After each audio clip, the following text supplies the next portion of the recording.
segitiga, uh, kubus seperti yang digambar ini, balok, tabung, silinder, dan yang lain-lain. Nah, sebelum kita lebih jauh ke sana, kita lihat dulu definisi yang paling dasar, yaitu garis. Garis, garis itu adalah deretan titik-titik yang tak bersinggah, yang saling bersebelahan dan memanjang ke kedua arah.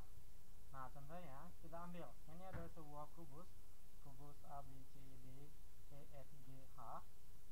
Garis itu di sini ada banyak, tapi kita ambil yang pertama ini, yang mendatar. Ini kan sebenarnya berawal dari garis, dari titik-titik. Ini titik-titik yang tak berhingga dan memanjang. Nah, kalau misalkan kita buat sampai ke sini, ini nanti namanya adalah garis AB. Nah, kalau kita ambil dari titik B ke titik G, ini kita ambil, kita hubungkan. Ini awalnya tadi garis itu kan titik-titik. Nah, kita hubungkan, itu nanti yang disebut sebagai diagonal sisi pada sebuah kubus. Kalau misalkan dari titik G ini lagi kita hubungkan ke titik A, ini dia garis putus-putus ini, itu nanti disebut dengan diagonal ruang. Jadi di dalam kubus ada dua nanti diagonal ruang, yaitu dari titik A ke titik B, dan dari titik H, ini dari H kita hubungkan ke titik apa coba? Ayo, ke titik apa kira-kira?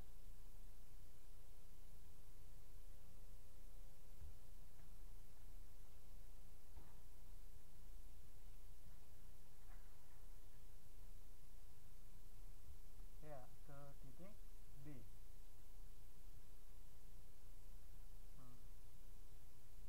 Nah, ini juga dari titik B ke titik A, itu disebut juga dengan diagonal ruang. Di dalam kubus itu tadi kan misalkan jarak atau garis antara titik B ke titik B itu disebut dengan diagonal sisi. Nah, di dalam kubus nanti ada satu, kemudian ini yang kedua diagonal sisinya AC, yang ketiga dari titik A ke titik H, yang keempat dari titik E ke titik B, dan seterusnya. Ada sekitar 12 nanti diagonal sisi di dalam sebuah kubus.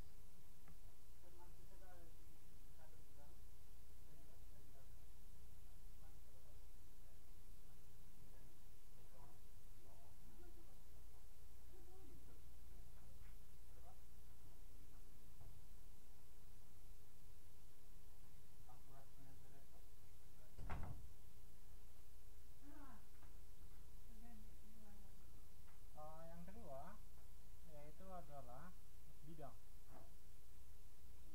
Bidang itu merupakan, bisa kita katakan itu gabungan dari beberapa garis, atau bidang merupakan titik-titik yang mempunyai ukuran luas.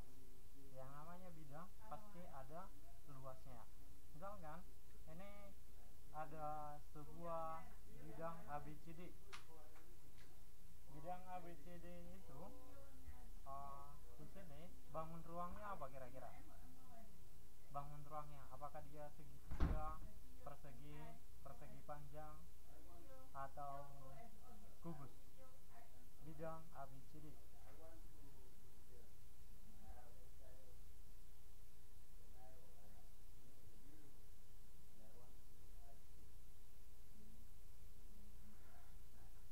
Ya, jadi bidang ABCD itu merupakan jajaran jenjang. Lebih tepatnya persegi ya, karena sisi-sisinya itu adalah sama. Ini sama. Itu kan bidang ABCD ini itu dibentuk antara garis AB, kemudian garis BC, kemudian garis CD, dan garis AD. Ini berarti untuk membentuk bidang ABCD ada 4 garis. Nah, ini tadi sudah dikatakan bahwa dia adalah berbentuk persegi. Untuk mencari luasnya, luas daripada persegi, itu adalah sisi dikali dengan sisi, atau S kuadrat. Nah, coba kita lihat bidang yang kedua. Ini yang daerah diarsir dengan warna merah. Dia nanti membentuk sebuah segitiga, yaitu segitiga BDG. Nah, segitiga ini dibentuk dari garis DG,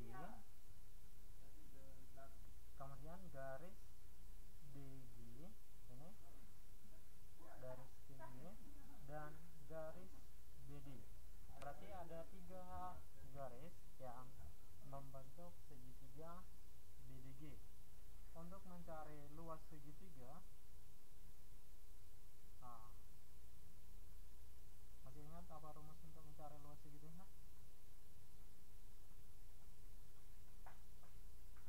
Setengah alas dikali dengan tinggi.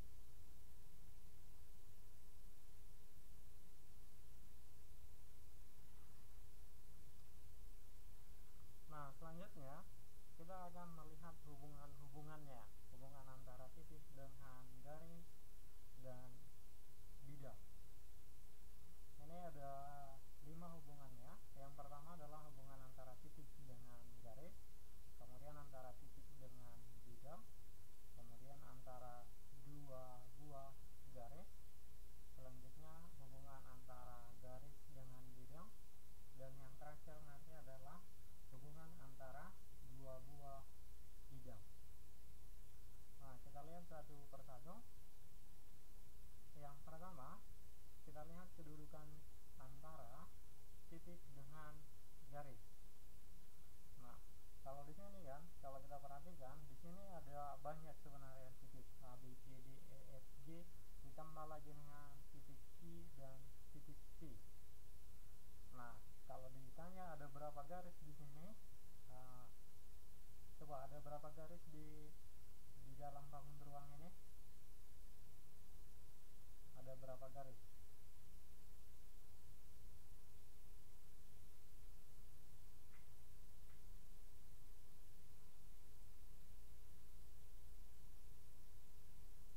Ada banyak gitu ya, nggak terhitung. Misalkan kita ambil aja contohnya, ada garis AB, garis BC, garis CP, garis TG, ada banyak. Hitunglah satu persatu.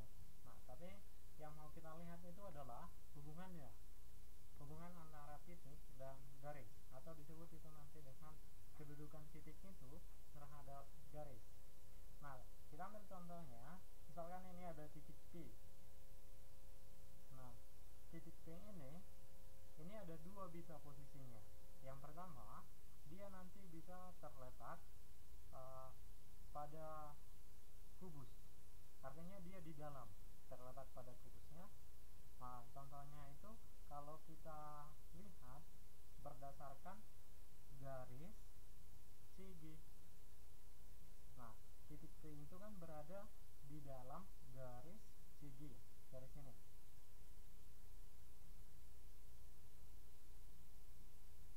Oke, itu yang pertama, bisa dia di dalam, bisa juga dia di luar jika kita lihat berdasarkan garis mana.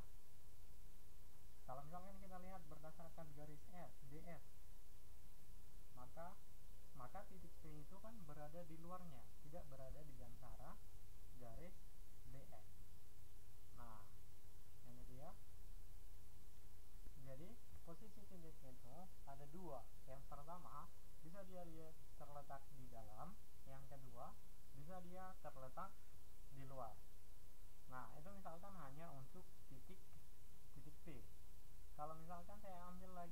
titik B.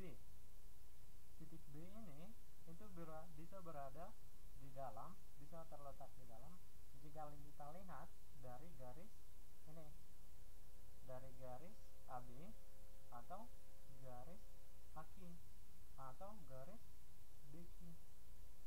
Nah, inilah dia.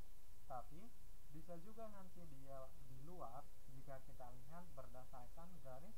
Contohnya apa? Contohnya garis ini, garis CD.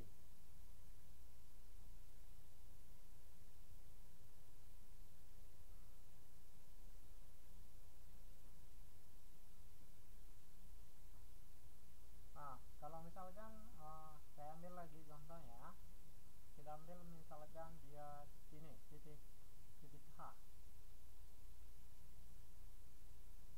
Titik H ini itu bisa berada di dalam 3 garis. Ayo, saya katakan titik H ini itu bisa berada di dalam 3 garis. Coba ditentukan garis mana saja.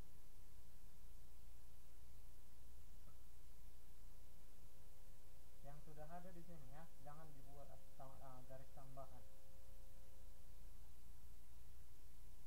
Oke, saya ulang. Titik H ini berada dalam 3 garis. Garis mana saja? Ayo, yang pertama garis apa?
Mbak Susi. Mbak Susi Sukarsih. Satu aja dulu, satu garis. Ya, coba kita lihat, dibilangnya adalah garis EH. Apakah benar? Kita lihat, ini dia garis EH. Ini garis EH yang berwarna biru. Nah, pertanyaan tadi adalah titik H berada di dalam 3 garis. Garis apa saja? Dijawabnya dengan garis EH. Kita lihat, apakah di garis EH terdapat titik H? Ya, betul.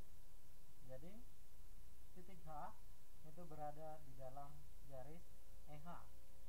Oke, ya benar. Selanjutnya Mbak Siti Umayyah. Siti Umayyah.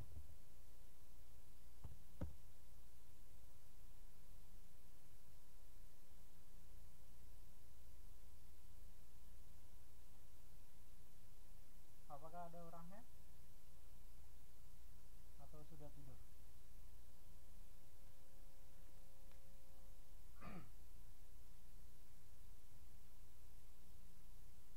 Oh, ada.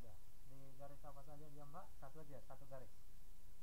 Seperti yang dibilang Mbak Susi tadi. Tapi jangan sama lagi garisnya ya, garis yang lain.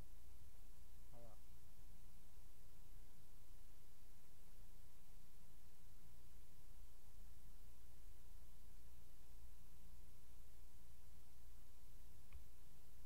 Tidak bisa atau butuh bantuan?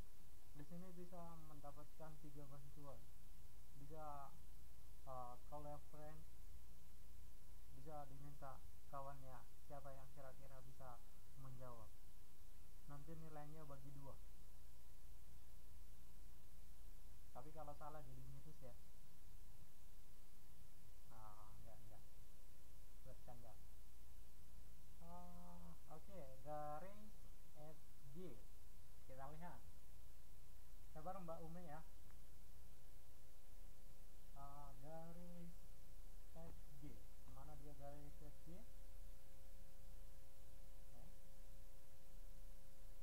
Oke, yang pertama kita lihat. Yang pertama kita lihat dulu jawaban Mbak. Udah dulu. Stop. Biar kita lihat satu-satu ya. Sabar. Nanti dapat giliran loh. Yang pertama, coba kita lihat jawaban dari Mbak Siti Widya Puat. Dibilang adalah garis FG. Ini F, ini dia titik G. Berarti garis FG ini yang berwarna biru juga.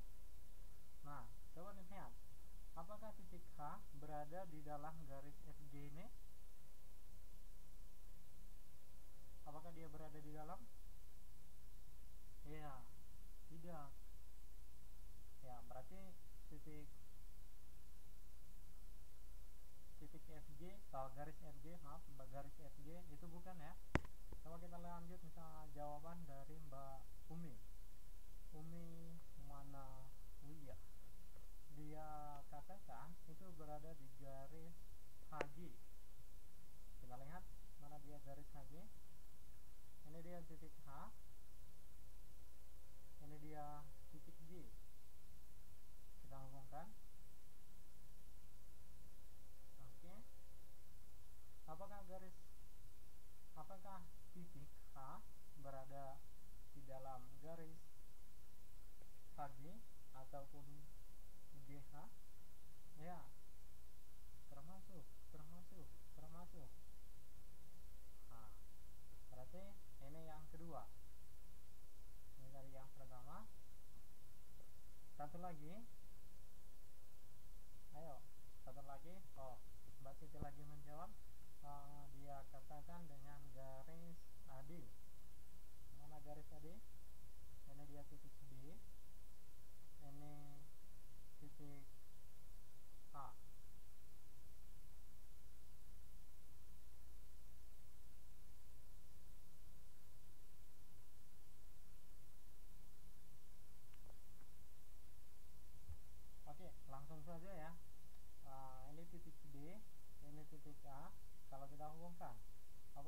titik H berada di dalam? Tidak. Ini kan di luar karena titik H-nya berada di sini. Terus yang mana? Nah, iya, yang dibilang Mbak Oni dan Mbak Susi, yaitu titik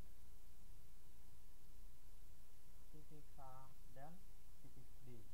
Kita hubungkan garisnya menjadi garis HD atau DH. Nah, sehingga titik H itu berada di dalam garis DH ataupun HD.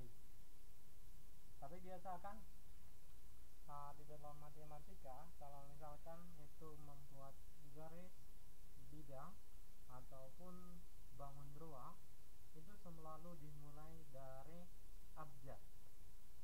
Dimulai dari abjad ya. Maksudnya seperti ini. Ini misalkan kita mau membuat garis, inilah misalkan ini deh, garis ini K, ini M. Nah, kalau kita mau menyebutkan garis ini, itu kita mulai dari abjad yang paling kecil urutannya. Maksudnya itu harus kita tuliskan menjadi garis KM. Garis KM, bukan garis MK. Kenapa? Karena MK itu kan Mahkamah Konstitusi, tidak ada hubungannya dengan matematika. Oh, bukan ya? Bukan. Ini dia yang benar penulisannya, dimulai dari abjad yang lebih kecil urutannya di dalam alfabet. Ini dia salah. Garis masuknya ya.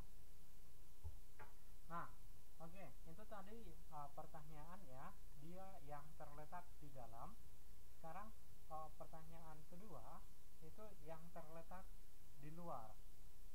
Coba saya pilih titiknya.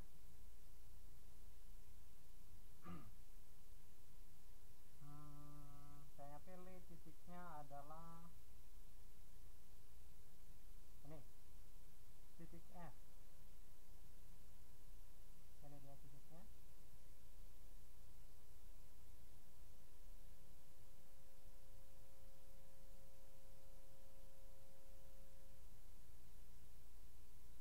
Suaranya kok jadi robot?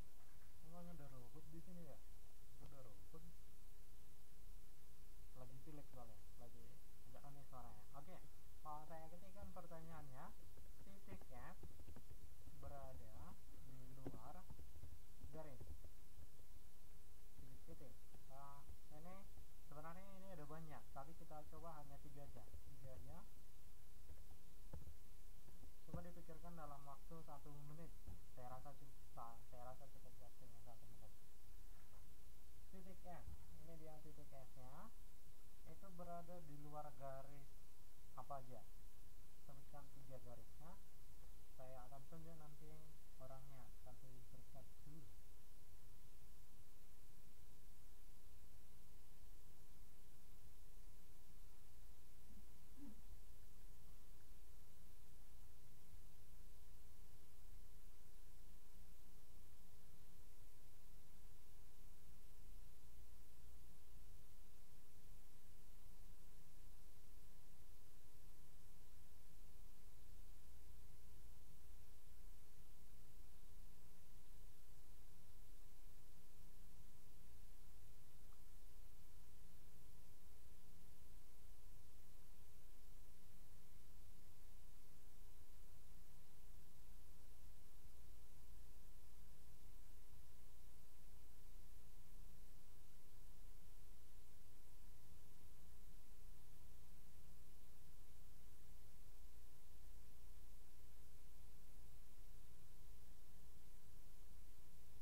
CG. Ya, coba kita lihat mana garis CG.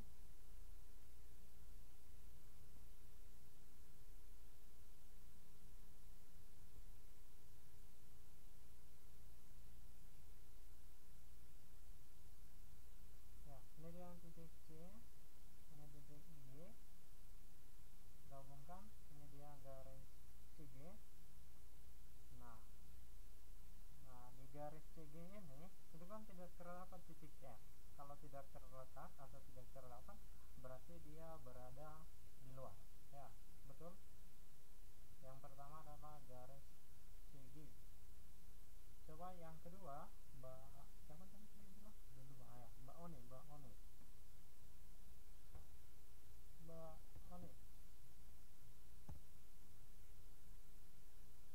Di garis BF. Garis BF.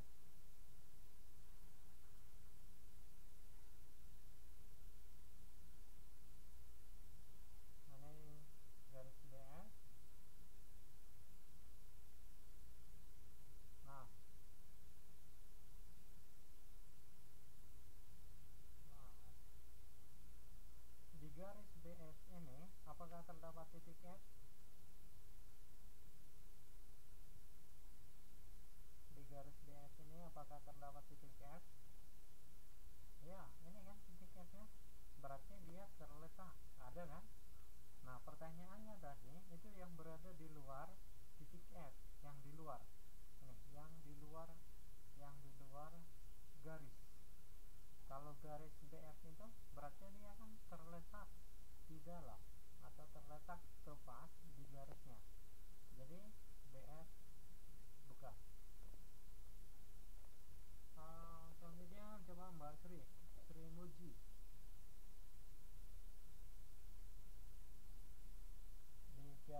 yang kedua bisa dia di luar garis. Contohnya ini tadi kita ambil titik F. Titik F ini bisa berada di dalam garis atau terletak di dalam garis. Garis apa saja? Yang pertama ini yang berhubungan dia. Ini garis BF, kemudian ini garis FG, kemudian garis ini EF. Itulah kalau dia yang terletak, oke, atau berada di dalam. Nah, kemudian yang kedua dari ini itu adalah di luar. Contohnya kita pilih garis kita pilih titik. Kita pilih titik A. Nah, titik A ini itu di luar mana? Bisa ini kan? Bisa garis ini. Garis A, garis CD, bisa garis F, bisa garis apa? G, H. Ini ada banyak. Pokoknya dia tidak bertemu. Itulah istilah yang paling umumnya, yang paling mudah dimengerti. Tidak bertemu dia titiknya. Nah, kalau misalkan kita bilang dia di titik A, nah ini kan dia berhubungan. Berarti titik A itu berada di dalam garis AB. Kalau di garis CD, ini dia garis CD-nya. Kan ini ke sini antara A dengan titik CD itu, garis CD itu tidak ada berjumpa, ya kan? Berarti itu artinya dia berada di luar garis CD. Oke. Nah,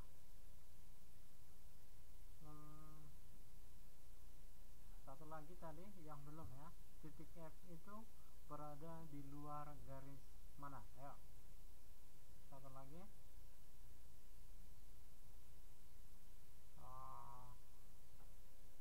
Siapa aja deh bisa menjawab, siapa yang tahu? Titik F itu berada di luar garis apa? Iya. Apa garis? Iya. Ada garis AE, EH. Oh. Nah, yang mana yang betul? Garis AE, garis EA, atau garis I, A? Yang betul itu adalah garis AE. Ya, garis AE. Udah dikoreksi. Ingat tadi selalu dimulai dari abjad yang paling kecil urutannya di dalam alfabet. Dan tidak ada tanda koma ya, tidak ada koma. Kalau dibuat di sini koma itu salah. Yang benar itu langsung A, I.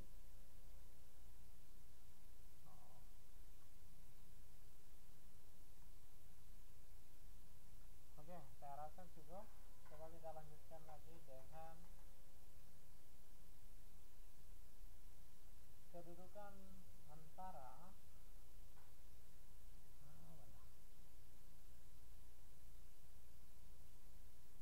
ya. Selanjutnya kita lihat kedudukan titik dengan bidang. Kalau yang namanya tadi bidang itu pasti ada luasnya. Oke, hampir sama dengan yang sebelumnya. Titik itu bisa terletak pada bidang. Kalau yang sebelumnya kan terletak pada garis, atau bisa juga dia nanti terletak di luar bidang.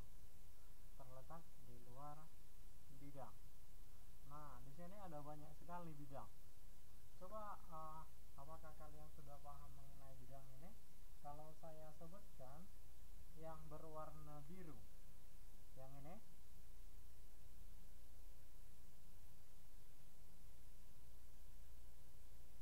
yang warna biru di sini, ini bidang apa namanya? Coba dibuat bidang apa?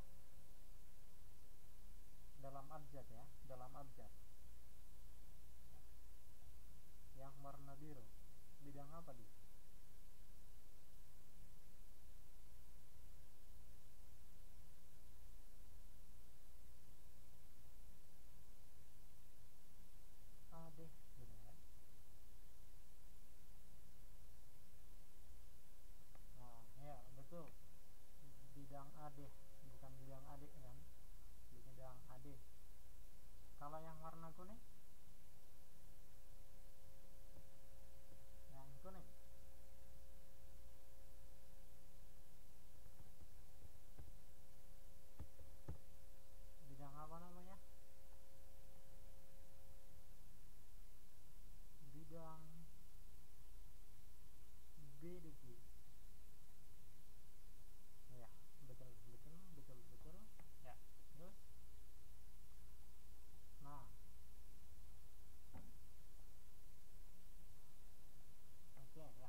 sudah paham ya.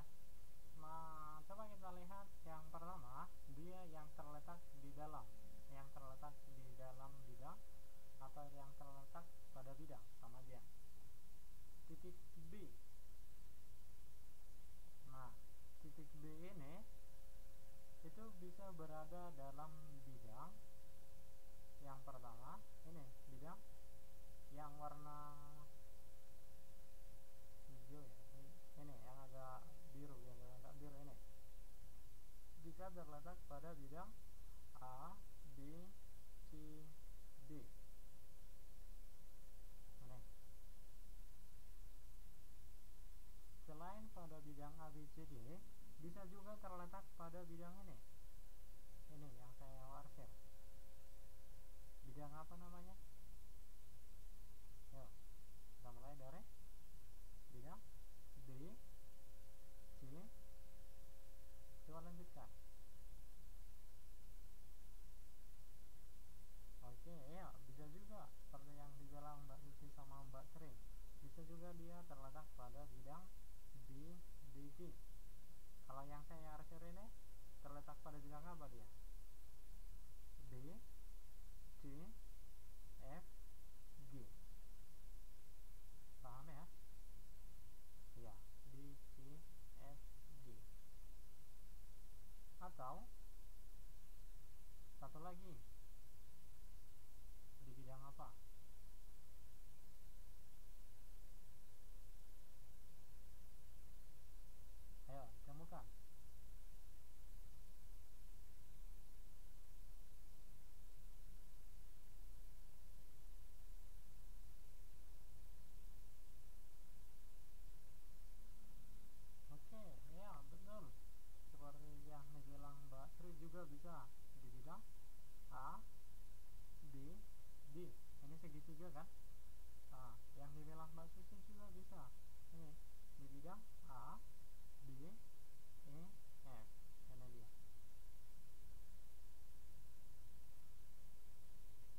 sejajar dengan garis apa dia?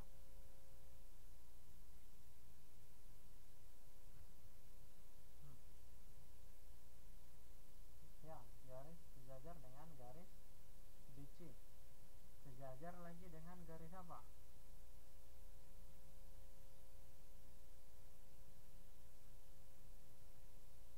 BC. Nah, ini dia. Ini kan sejajar. Ini garis AD sejajar dengan garis EH.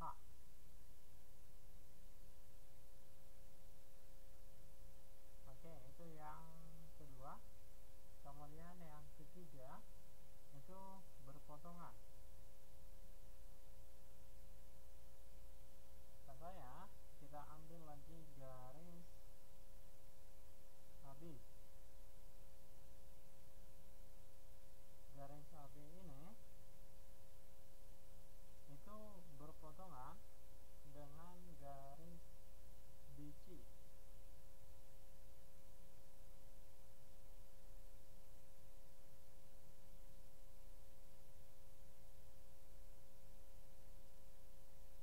Berpotongan lagi dengan garis apa?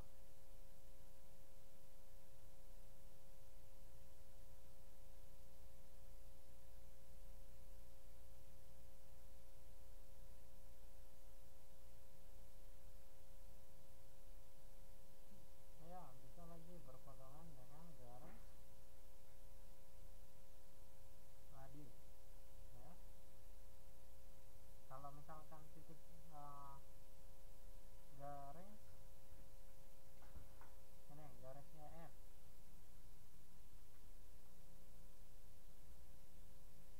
Kalau garis EF ini berpotongan dengan garis apa?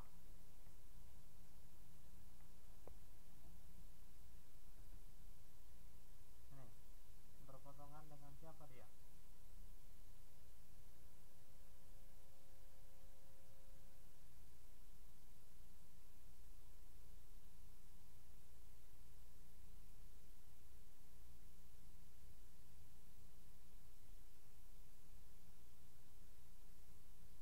Ya, bisa dengan garis FG. Ini kan, atau garis apa lagi? PH. Atau garis apa lagi? IG. Ada 3. Ini. Nah, itu kalau dia yang berpotongan. Kemudian yang keempat itu adalah bersilangan. Yang namanya juga bersilangan berarti orang itu nanti akan membentuk seperti apa namanya? Contohnya aja lah biar lebih gampang.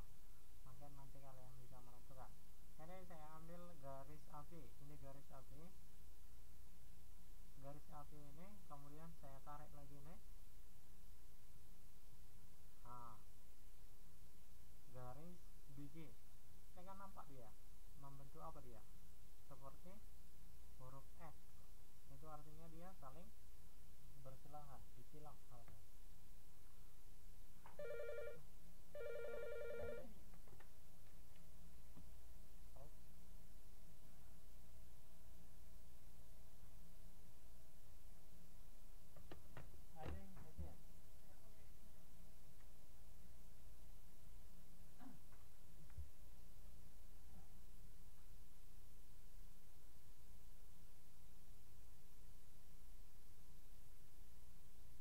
Oke ya, garis antara apa tadi? Garis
kemungkinannya untuk bersilangan kan. Tapi kalau misalkan kita teruskan ini,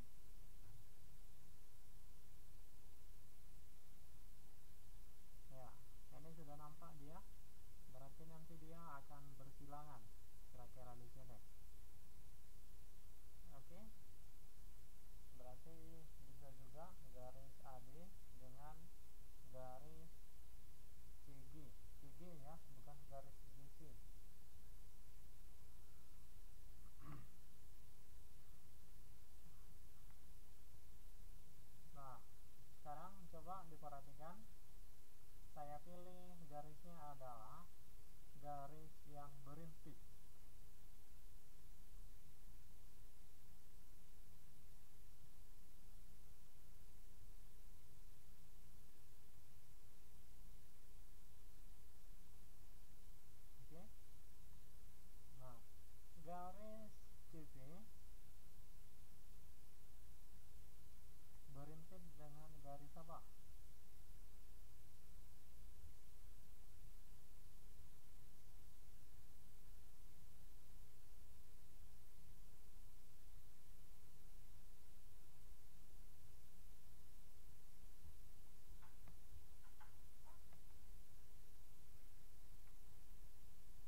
di